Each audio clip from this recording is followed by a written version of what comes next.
Hello everyone, I hope you all have a great evening. My name is Ali Al Shomar, and since we are in the end of the semester, and each one of us has to pick a leader to talk about. I picked one of my favorite leaders, who is King Abdulaziz, also, who's actually one of my favorite leaders. Uh, he was the founder of Saudi Arabia. King Abdulaziz was born on January 15th, 1875, in the capital city, which is Riyadh, in the region of Najd in Central Arabia. He died on November 9th, 1953, in Taif city, south of Saudi Arabia.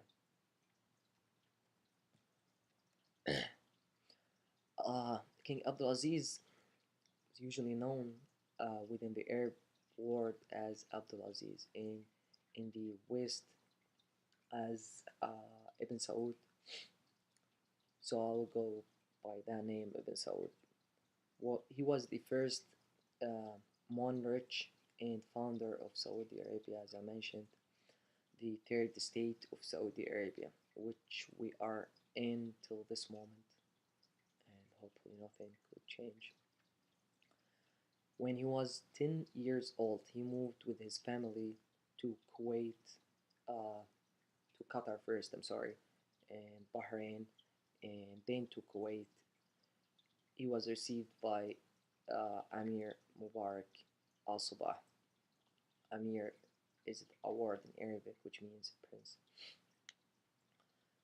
King Mubarak, actually Prince Mubarak, sorry, he was supporting King Abdulaziz uh, too much, like to get his victory back, which was starting from Riyadh, the capital city.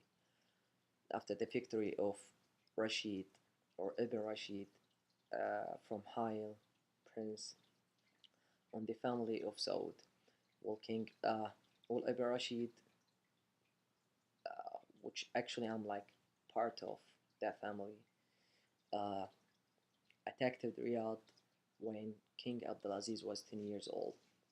And so he won and got Riyadh in that war, and too many other cities that Ibn Saud's father was king of. And so whenever like he left with his family and all the people who were left from that war, he promised himself to come back and get his father's victory back.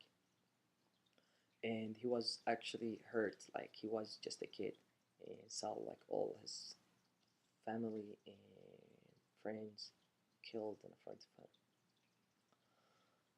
of him. So he promised himself to go back and get his father's victory back.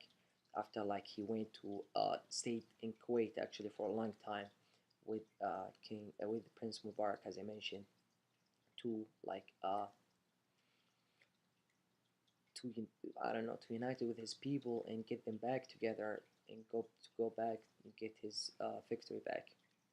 So he spent it like a long time, which was probably around like 10 years, uh, asking people like to help them and uh, talking to people to support him. And King Abdulaziz remembered as a great and fair leader with a strong faith in Islam. He was a good speaker, often become strong supporters at his majlis, which means the place he sit and talk about politics and stuff like that. And Riyadh was the only beginning of Abdulaziz's great adventure. Since I mentioned like Riyadh wasn't just the point to go and give back, he wanted like to create a new country, which is Saudi Arabia, the west side of Saudi, in the north, the south, all of that. Uh, yeah, he captured Hafuf from the Turkish, and by 1970 the entire eastern part of the country was free Turkish rule. So it was all unlike Turkish rule. since Ibn Rashid used to get support from Turkish, and Ibn Saud was supported by the British government.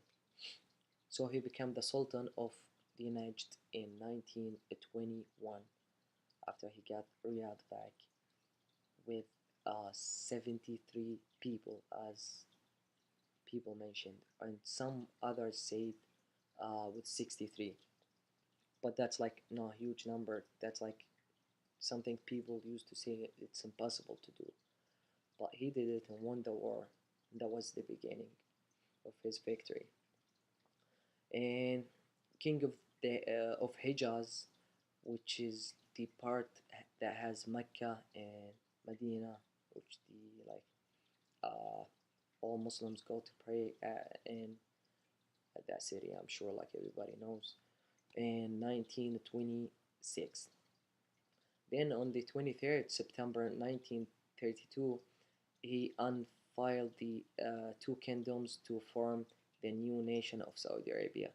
Between then and the time of his death in 1953, King Abdulaziz put Saudi Arabia in the road toward uh, modernization. So we're all thankful to that leader of everything that he has done. Hope you all enjoy my presentation and thank you for paying attention.